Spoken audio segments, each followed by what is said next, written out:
Baik, kita kini berada di segmen Jiwa SME di mana kita akan bersama dengan salah seorang usahawan dalam yang boleh kita kata yang berjaya dalam projek ataupun perniagaan artisan. Jadi kita akan terus menjemput beliau di dalam talian iaitu Luqman Awaludin, pengarah benua Bruti Serina Berhad. Selamat pagi Luqman. Selamat pagi, Nabila. Apa khabar? Baik, Alhamdulillah. Mungkin pertama sekali kita boleh nak memahami perniagaan artisan ini ataupun perabotlah kita boleh katakan bagaimana Luqman mengimbangkan antara mengekalkan identiti jenama unik Bruti ini dengan memenuhi permintaan pasaran yang kita tahu sentiasa berubah, sentiasa mengikut peredaran semasa dan juga peredaran teknologi. Jadi bagaimana Luqman mengimbangi kesemua ini? Okey, untuk Bruti kita sentiasa perlu adapt dengan keperluan semasa. Tidak berguna kalau kita just syok sendiri sahaja buat apa yang kita mahu, sedangkan keperluan semasa tu berbeza dengan apa yang kita sedang berikan, kita offer.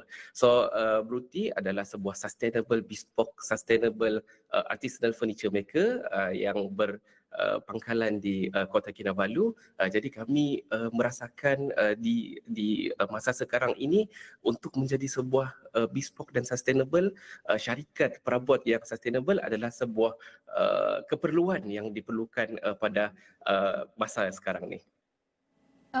Kalau kita lihat dalam perniagaan yang memfokuskan pada produk artisan, mungkin Luqman boleh bantu faham bagaimana Luqman mengatasi dalam isu skala. Kita bercakap mengenai skala dan juga produk itu sendirilah bagaimana Luqman berdepan dengan dilema antara nak menjaga kualiti satu dan juga pengeluaran yang besar-besaran. Mungkin permintaan itu tinggi. Jadi bagaimana Luqman mengimbangi permintaan dan juga pasaran itu sendiri pada waktu yang sama?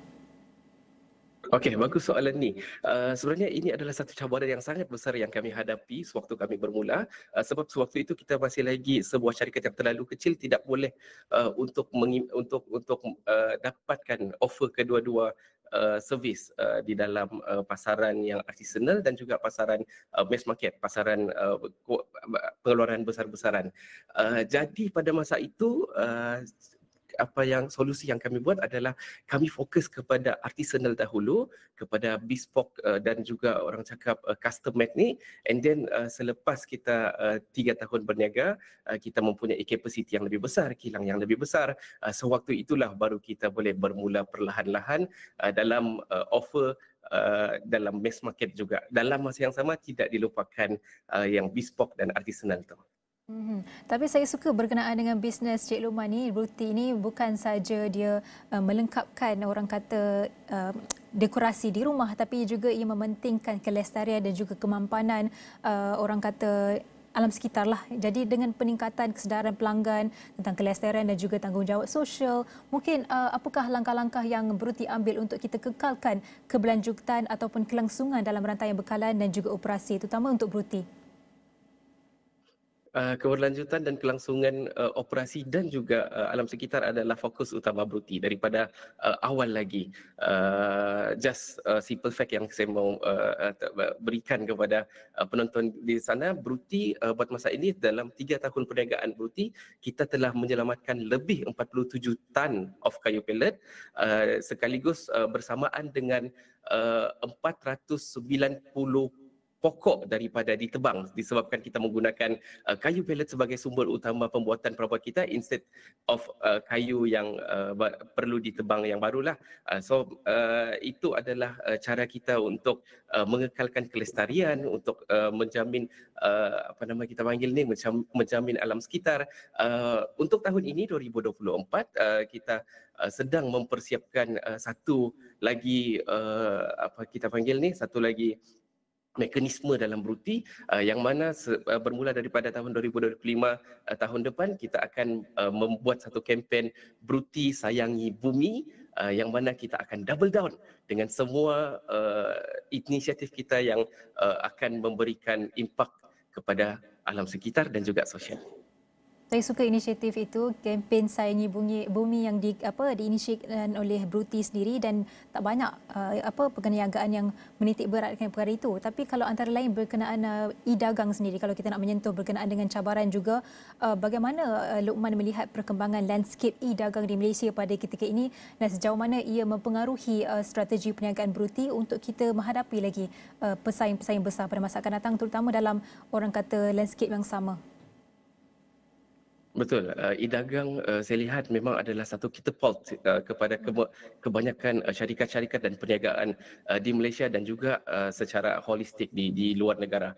Dan kami itu juga mempunyai satu orang cakap di mana kita adapt dengan keperluan semasa. Bruti bermula sewaktu PKP. Kita adalah baby PKP. So jadi online adalah satu-satunya cara untuk kami mendekati customer, mendekati pelanggan pada masa itu. Jadi kami pun fokus kepada kita punya online presence juga. Tapi dalam masa yang sama, saya katakan Nabila, dalam masa kita fokus kepada e-dagang ni, kita di Bruti tidak lupa dengan personal touch. Bagaimana kita berinteraksi dengan pelanggan, kita humanize, kita manusiakan e-dagang tu supaya dia bukan semata-mata teknologi tetapi ia juga satu manusiawi, berkolaborasi dan juga terus bercakap dengan pelanggan kita. Menarik. Itu pertama sekali saya dengar kita berinteraksi secara e-dagang ataupun humanize e-commerce itu sendiri. Tapi mungkin ada terdapat sebarang keputusan perniagaan yang Luqman pernah buat sendiri dalam perniagaan. Mulanya kalau kita lihat mungkin takut-takut nak buat keputusan ini ataupun dilihat berisiko. Tapi mungkin akhirnya menjadi penentu kejayaan untuk Bruti. Dan kalau ada juga, kalau Luqman boleh kongsikan pengalaman yang sebenarnya ataupun benar-benar mencabar dalam perniagaan yang sudah mengubah cara Luqman melihat perniagaan dan juga Bruti sendiri. Oh wow, berat soalan ni sebenarnya. So, pada awal dahulu antara cabaran yang besar yang kami dapat, yang kami rasakan kita panggil ni satu pengalaman yang betul-betul besar kepada kami, yang dilihat berisiko pada waktu itu adalah apabila kami mula serius untuk mengembangkan perniagaan kami, untuk untuk stop buat production di belakang rumah sendiri dan juga kita fokus untuk buka kilang yang secara lebih proper lah.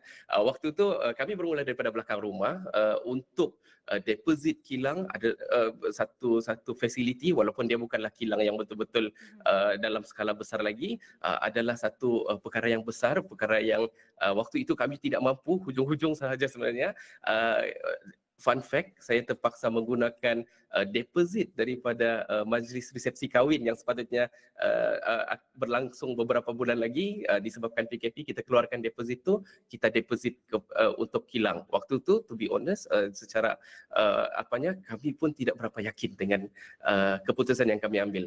Alhamdulillah sekarang selepas 3 tahun, kita sedang masuk 4 tahun, sekejap lagi akan kita punya 4 tahun usia Bruti, kami nampak yang decision kami pada hari itu untuk deposit dan juga buka kilang pada waktu itu adalah satu decision yang betul. Dan untuk menjawab soalan Nabila tentang pengalaman yang mencabar, pada waktu dahulu pengalaman mencabar kita adalah daripada segi jualan.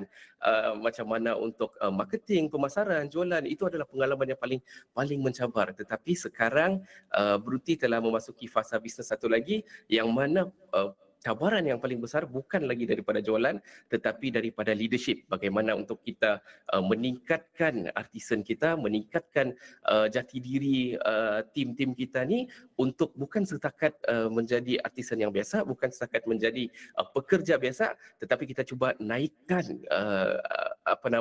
sudut pandang dan juga nilai diri masing-masing untuk menjadi leader. Apabila kita berjaya, kita adalah seorang leader apabila kita berjaya melahirkan leader yang baru. Jadi Bruti ini adalah satu peluang perniagaan dari kesempitan lah boleh kita katakan daripada zaman PKP. Jadi Luqman mungkin boleh bagi sedikit nasihat kepada usahawan lain yang ingin mulakan perniagaan dalam bidang yang kompetitif seperti perabot artisan ini dan mungkin terutamanya kepada mereka yang menghadapi cabaran kewangan dan juga dari segi logistik cabarannya. Mungkin ada sedikit nasihat kepada mereka secara ringkas dalam berbahagikan 30 saat. Okey, baik. Bruti bermula daripada PKP. Kami bermula daripada modal awalan yang betul-betul mesin pertama kita adalah RM430. Itu adalah modal pertama kami. Satu nasihat yang saya boleh berikan kepada orang yang pertama kali membuat usaha seperti ini adalah mulakan sahaja.